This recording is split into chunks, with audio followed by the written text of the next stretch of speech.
this presentation, I will talk about asylum centers or reception centers in general. And at the end, I will talk briefly about Leir, Winter Motak. Maybe some of us heard about this Motak, that it ends with in burning this Motak from the people who used to live there.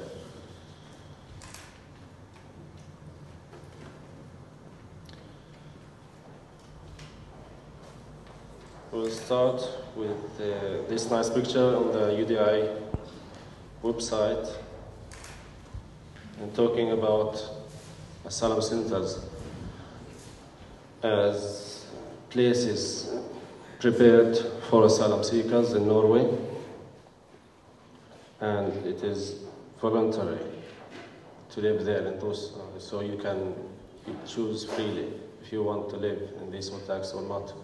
But of course, they say that it's up to you if you want to live there or not, but in fact that there is no other options except living there. Any option else, it will be that you will be just stuck on the streets, because first of all, you need a job. To work, you need a permission. To get this permit, you have to apply for immigration police, and they will ask for a passport. If you don't handle a passport, it means that there is no work permit. It means no money. It means that no place to stay, no food, nothing at all. So there is no choices except going to the asylum motaks. This is a quote for a friend who used to work in an asylum center. And she's giving a small message, that it is the fact that the climate in the office and the reception center and the company itself was so careless towards the job we were doing. It was like they were not people, but packages. I was the only one that didn't laugh at Maria Meli. And the tone towards the people was always very aggressive.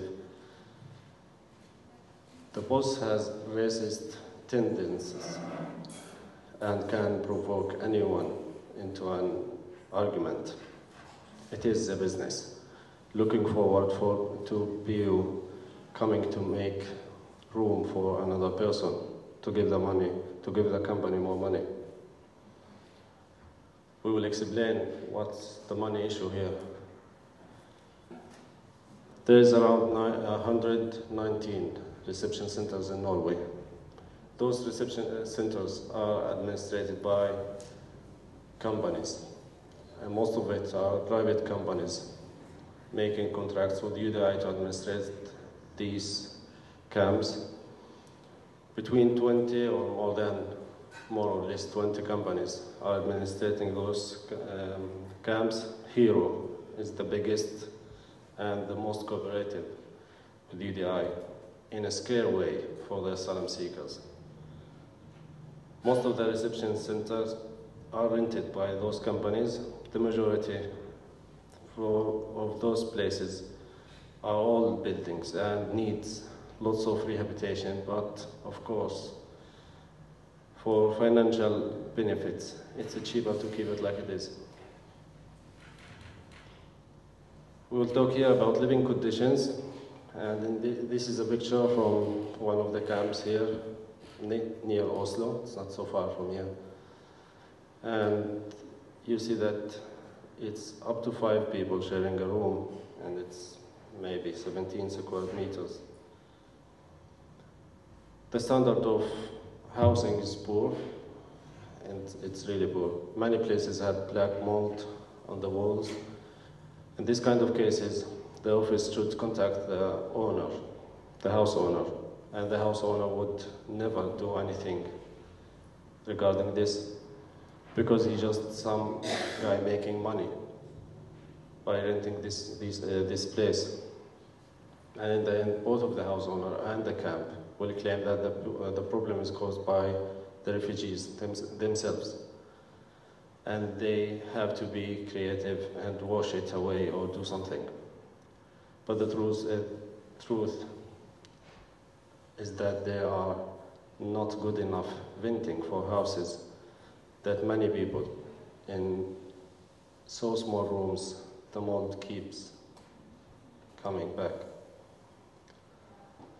One person is responsible for the housing of all the people who are living in the camp. Sometimes you will find 20 houses, 15, 50, maybe 60 houses in the camp. It depends on how big is this camp. And this means that improvements happen slowly. Most of the improvements don't happen because of the economy of the company itself that runs the place. The workers at the camp were giving lessons in how to fix showers, refrigerators, and washing machines, etc. Because of the bureaucratic and indifferent system, sometimes it takes 6 months to fix a heating system, as example. As me personally was living in this condition, 6 months it took to fix the heating system during winter, and we spent the winter without hot water, as example. There is an internet connection in the camp, but it takes maybe half an hour to open a website or to get access for internet or start chatting with the families abroad, because it's cheaper. And because of the economical situation, we will talk about it later. Socially, for adults, there are basically no activities offered by the camp. We used just to go play football or tennis or just enjoy our day, and somehow there will be a celebration on the 8th of May for women and one trip to some place for families each summer. This information in the report given to UDI, about the camp status, the money given as refund for having to travel more than 6, and sometimes it was more than 20 kilometers in our case, in our camp, to go to school. And having to buy a bus card is an activity. Even though the fact is that the house is far away, far out of the center of the city, because that's cheap for the company, and it is really difficult for people who are living in the asylum centers to go and reach the centers. And it depends on how far is this camp and how much money they have. And it depends on their situation. And I will talk more about the economical situation. It is a little bit complicated. Sometimes you need to walk 5 kilometers, like Asylum as example. In Asylum we experienced this, that the nearest city or small village called Vola, it's 5 kilometers away from Asylum. So we have to walk every day there to have a good food, at least. Because they serve food 3 times a day in the camp, but practically it's just boiled plastic, maybe. The camp can, by impulse, decide to move people around to shake things up a bit. Most movings are made according to strategies to make more people fit into the houses of the camp. And this thing happened with Ashraf, a person who was living in the camp. And when he just tried to complain and he said that I'm not accepting this, they called the police and he got beaten from the police in Norway. And he still have pictures and the doctor report for the signs on his body after he got beaten from the police. And it's just for nothing. And they just put him on a small cell for 2 hours and they left him and said, do not do it again, just accept what they are saying. In many cases, language, religion, and ethnicity is not taken into consideration. the decision is made in the lunch in the office one day, and the person will be told to move the next day. And in this case, it depends also again on how is this camp. Some camps are, the offices on this side and the places on the other side, or the same area, and sometimes you need to take a bus to go to the office and ask for your post. And in this case, when someone is moved for a place far away from the place he used to live, he need a bus, and if he have more luggage than what he can bring on the bus trip, he will be told that to come and take it the next day, unless they will just hire someone to throw it away, and then he will receive a bill with this to pay it. Most of the times, no one cleans the apartments before someone else moves in. And imagine how it can look like after deportation. If you just went to a room and someone got deported before you, it will be a mess. Most of us cleaned the rooms. I painted my room to make it just look like a room, personally. Most of us worked hard in our rooms to make it just at least look like a room for a human being. There are no guests allowed after 11, but it depends also it comes for the leader's mind and the camp, because they are the people who are renting the place, so they can say that you are allowed to come in or not, you are welcome or not, or that we are kicking you out. Safety. Again, a person who worked in a reception center says that I was constantly told to threaten with the police if there was a conflict. The tone was always very aggressive towards the refugees, especially my boss. In one of the reception centers, 5 people are working with 150 refugees for a period of about 6 months. There were only 3 people working in the office. And sometimes we experience this, that just maybe one person who is working in the office and who's supposed to take care of the people who are living in the office. The office was open from 8 to 4, but the reception time only from 9 to 11. Enough. Even if it's a demand from UDI that the camp has no functioning alarm number for the refugee in case of emergency. The phone exists, but it's not in use. This means that the camp basically has no other obligation towards the people they are working with other than providing a roof over their heads and an office sorting their mail. At the same camp, a brave woman walked 30 minutes to the hospital, gave birth, and walked back 30 minutes again. And the workers in the office noticed that there's a baby after maybe a week. This is a story about a boy from Afghanistan who was former underage, like you are saying, and he's still living in the camp for 2 years. Since he got the first negative answer, he was in an extremely bad situation, physically and psychologically. In one day, he was just lying, not moving, when his friend, he was trying to contact with the people who are living with him.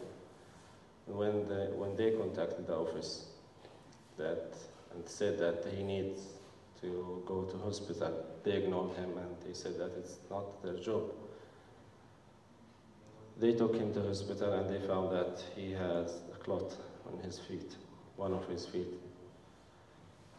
After he came back, he just claimed and asked why, complained why you didn't answer me, why you didn't help me. And of course he found that the boss at the camp just didn't like people. And she shows it She refused to talk to him and shoved him out of the door. So he broke a window as aggressive reaction. She called the police and told them what he had done and how he had threatened them, and that she was scared of being raped from him. The police came, they took him, and for this he was doomed to pay 10,000 crowns. And another 10,000 crowns came from the camp itself to fix the damage he made, or he had made. For a person who's having a second negative answer, he gets 900 crowns in 2 weeks. It means 1,800 per month. According to the UDI system, they are not allowed to cut money from him because of this situation. If he has a negative answer, second negative answer, they are not allowed to cut money. But if he don't have a second negative answer, they will cut the money from his money each 2 weeks. But what happened with this person, that the camp, the administration or the office in the camp, they sent a bill from the company to avoid this rule, and they moved him by force to another place away from the 6 people he used to live with them for 2 years. And it happened with another one that he got deported and he came back to Norway, and he received a bill with 250,000 crowns, telling that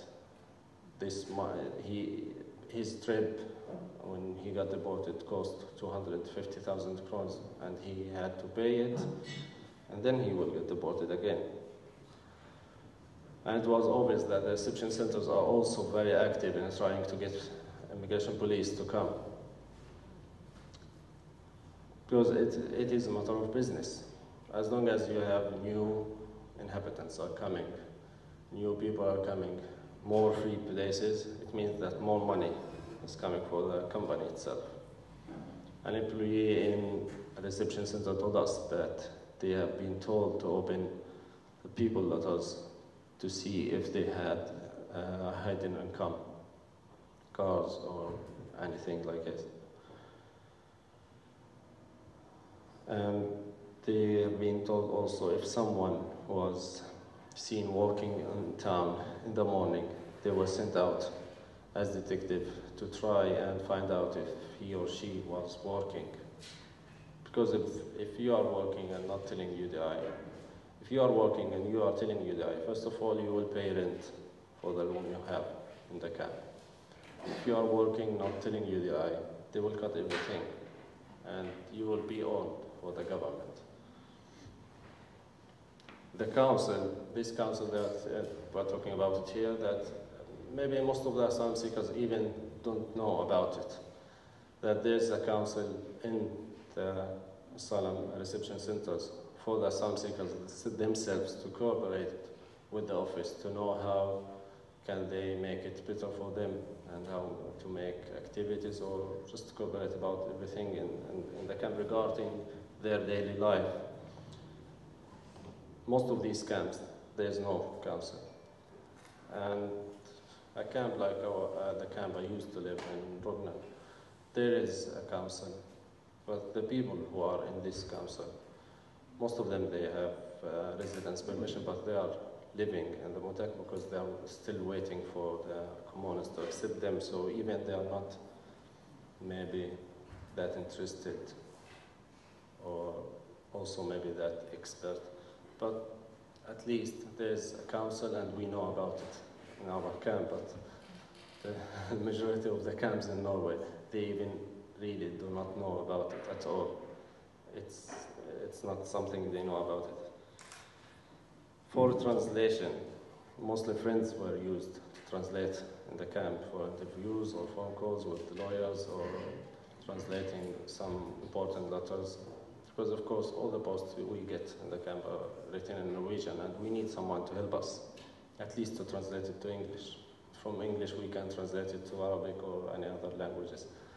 But it wasn't allowed for the people who are working in the office to help, even if they can help or they want to help. We experienced this many times, especially me, that there's many persons in the camp, I used to live on it. They were saying clearly that we want to help you, but we cannot. The problem is that we cannot, and because of this we want just to retire. We don't want this job. And our answer was always that at least you are helping, so please stay. But the whole system and the management for these camps and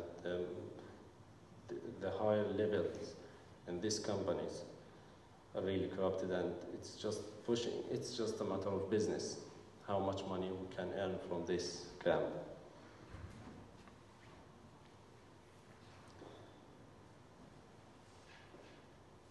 This is a story about a guy had been a Dublin return to system case, and because of a translation or refusing translating or refusing helping, he didn't know what's happening for him for a long time. He was considered as a Dublin case. Dublin case, it means that he had to return for the country he was supposed to be there before.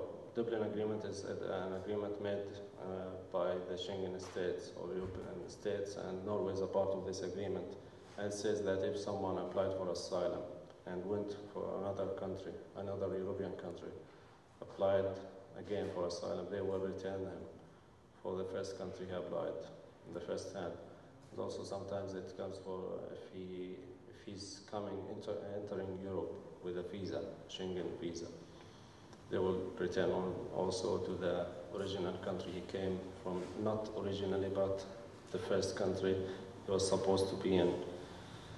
So he was considered under this agreement or this rule for maybe a year, and he constantly asked the office to help him checking his case, but they were not allowed to help for those people who wished to help.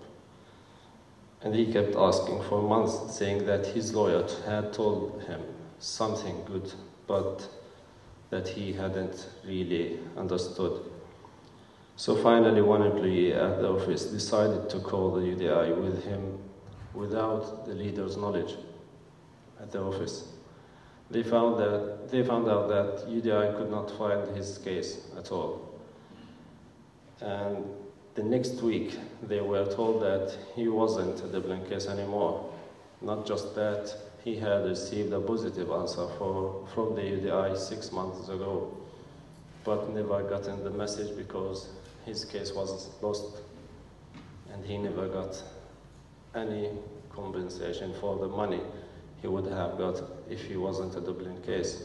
Because if he's a Dublin case, it means that he will get less money than the other cases, or the normal case, like they call it. And something similar happened with me personally also. Just last month I went asking for my work permit, because still I used to have a work permit. And I went to renew it, because you have to renew it every 6 months. I went to renew it, asking for a new scat code, and they said that your case is expelled because you have been told from the police to go and answer their questions last May, but you didn't. And I said clearly that I didn't receive anything like this at all. They said, no, there's a post was sent for you on the 6th of May last year, and you didn't answer police. After checking, the lady in UDI said that, oh yeah, the policeman himself, he was on a vacation, so he forgot to send this post for you last May. But anyway, the period that you were supposed to go and explain these questions for the police is done now, and your case is expelled. So it means that even if the Utlendingnemnda gives me a positive answer in Norway, I have to leave Norway the same period of time I spent in Norway. So I spent 2 years. It means if I have a positive answer, I have to leave for 2 years, the whole European Union, and then I can come back with a residence permission in Norway. And it's because that guy took a vacation, even if there's something like this at all. About the economy, the asylum seekers get 1,500 crowns per 2 weeks. After the second negative answer, it comes 900 per 2 weeks until he or she gets deported. There's never any cash given. Even if you arrive at the camp late a Friday evening, then you will be asked if you can borrow from one of the others who you don't know at all again, because you are new for this camp, of course, even for the whole country. No one knows anyone here. And wait until Monday, or maybe even Tuesday or Wednesday for the bank transaction to go through. There's people who have stayed a whole week without any food, clothes, or pillow and blankets because of this. A common and much used punishment is cutting money. There's millions of rules we have to follow at the camp, and any misunderstanding, it costs 100 crowns, and it means that those 100 crowns for this day is gone. Because it's 1,500 per week in 2 weeks. Yeah? Even if you don't know the rule exists. Yeah, of course. I've never heard of the rule. Yeah. If you break it, they take money. Even if you don't know, because it's a lot of rules, and we spent the time in the camp maybe receiving rules and rules and rules. You have a meeting the minute you arrive, and then you have a meeting 2 days or 1 week later, and it's all for rules. Per month there's maybe 2 or 3 meetings telling about rules, telling about how can you apply for voluntary return, how can you just escape from the place in case of fire, how can you clean the toilet, how you should do this and that, everything. There's instructions for how to use the toilet. Yeah, it is in the toilets. Instructions how to use it, and pictures how to sit. Yeah.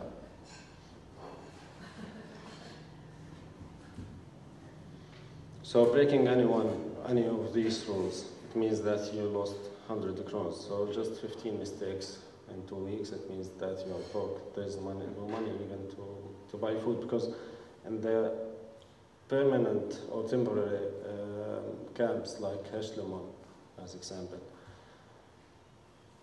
you are supposed to just wait until they find where's enough spaces to send you.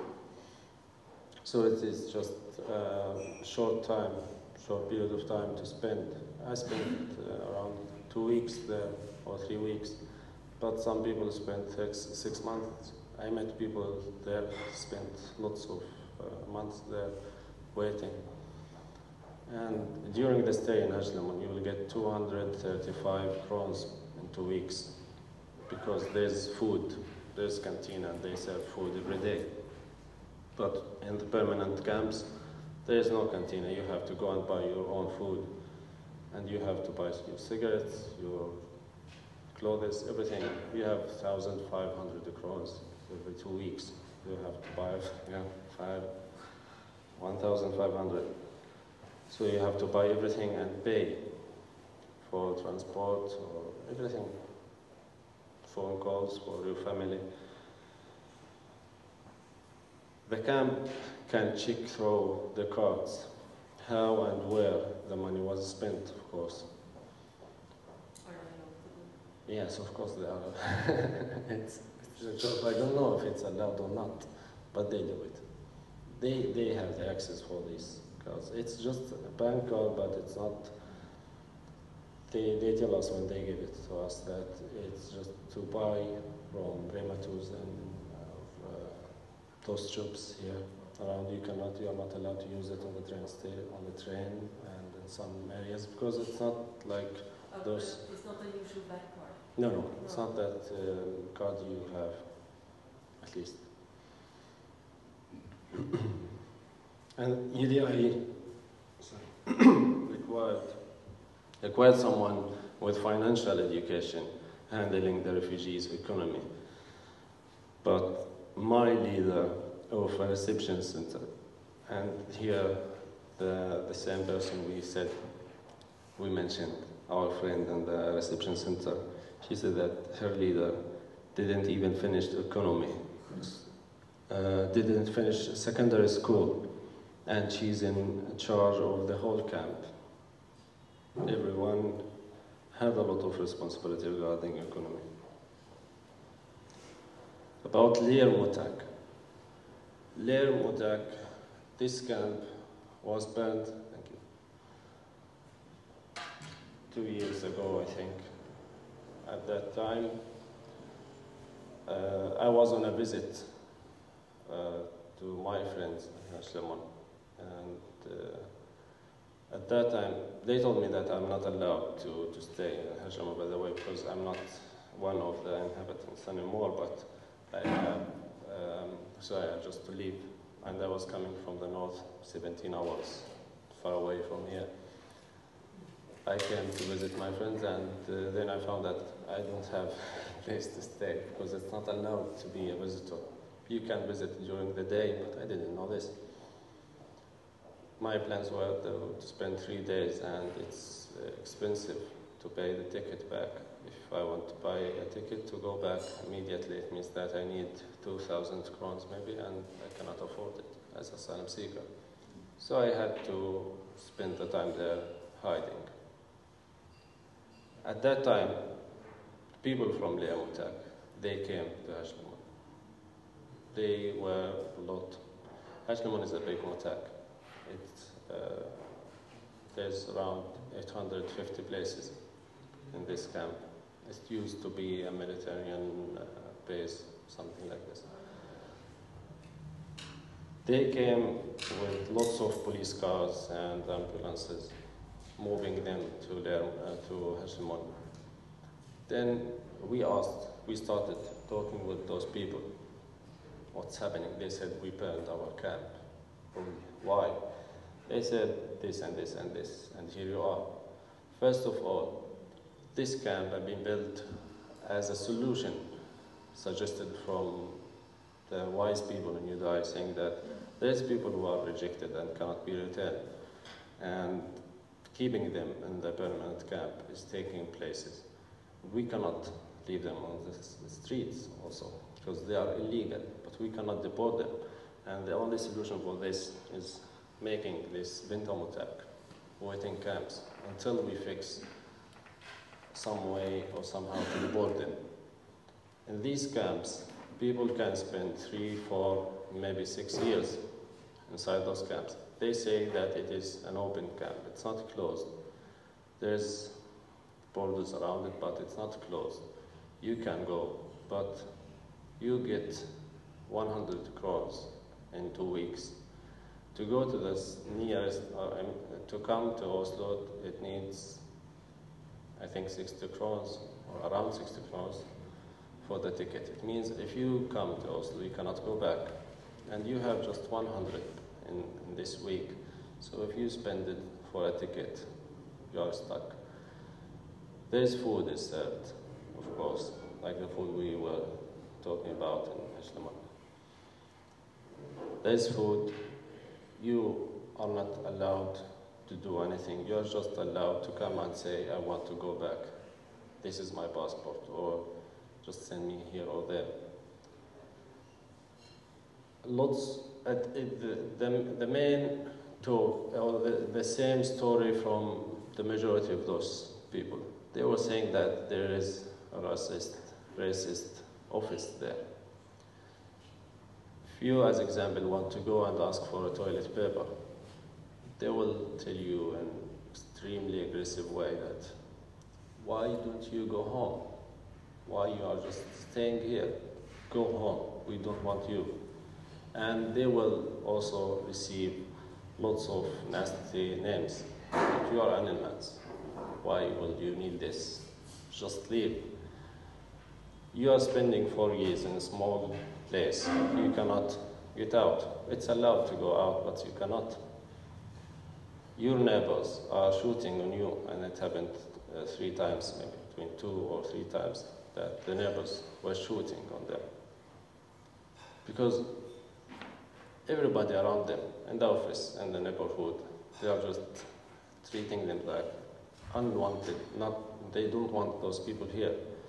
The idea, or the main idea about those people, that they are people who are illegal, who are here in our country without any permit to stay.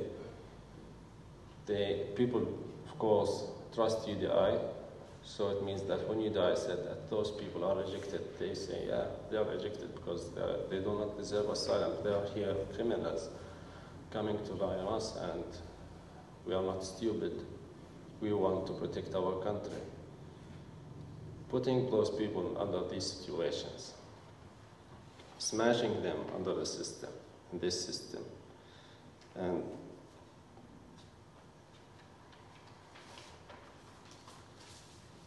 some stories I remember from a person, he said that we burned this place because we had to choose between burning this place or killing ourselves. It was the only way to get out from this place. We didn't have money to get out, and we don't know. We cannot go walking. If we want to go out, they will bring us back. So we just want to destroy it. We don't want this place at all. It is a place, they lived in it at least 4 years without any hope. No communication. They didn't have any communication with their families at all. So they are practically isolated with those people like them in small places with a racist office who treated them badly. And they were trying their best to push them, because the main idea from this place, just make them feeling that there is no hope, no opening, just go home. That's the only wanted thing from them. We are not excusing or trying to put an excuse for them to burn the place, but I think this is the only way to get out and to make the people feel that there's something is happening in this place. No one were aware about it, and even after it burned, the media started talking that there's a criminal action at the Asylum Center. And here you are, they are criminals. They didn't talk about why they did this or what conditions they had. All of these conditions we talked about, the permanent camps or the temporary camps, it was nothing comparing with what they had. 30 persons between those people in research from Anti-Racistic Center, they said that they wanted to suicide. People, there's many persons already suicided, and one of them suicided in Asylum. And even the people in the camp themselves, they were not allowed to even ask what's happening. People are suiciding because they are afraid that the police is coming, taking them back to their country. They prefer to die here. So can't someone just think why they are preferring to kill themselves instead of going back to their countries and seeing their families as them, at least?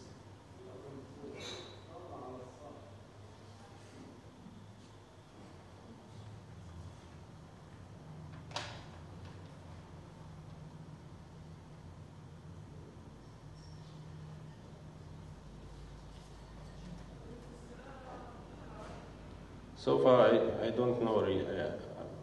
I don't know what happened with them. But last time I saw them in Asylum, and they tried to burn Asylum also. And because they wanted to give the message, it might be a wrong way of communicating, but it was the only way for them to say that we are under a huge pressure. There is no way here to feel that we are human beings. We came asking for protection, and suddenly we found ourselves, we have to be inside those small cells under this torture from the system and using this kind of people who used to manage that place in Leir.